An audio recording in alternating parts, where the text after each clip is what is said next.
സ്തുതിയായിരിക്കട്ടെ. 137 സങ്കീർത്തനം. പ്രവാസിയുടെ വിലാപം. ബാബിലോൺ നദികളുടെ തീരത്തിരുന്ന് സിയോനെയോർത്ത് ഞങ്ങൾ കരയുന്നു. അവിടെയുള്ള അലരി വൃക്ഷങ്ങളിൽ ഞങ്ങളുടെ കിന്നരം തൂക്കിയിട്ടു.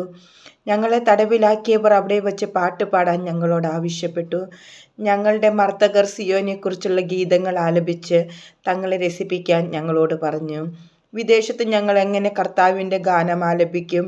ജെറുസലേമേ, നിന്നെ ഞാൻ മറക്കുന്നെങ്കിൽ എൻ്റെ വലത്ത് കൈ എന്നെ മറക്കട്ടെ. നിന്നെ ഞാൻ ഓർക്കുന്നില്ലെങ്കിൽ, ജെറുസലേമിനെ എൻ്റെ ഏറ്റവും വലിയ സന്തോഷത്തെക്കാൾ വിലമതിക്കുന്നില്ലെങ്കിൽ എൻ്റെ നാവ് അണ്ണാക്കിൽ ഒട്ടിപ്പോകട്ടെ.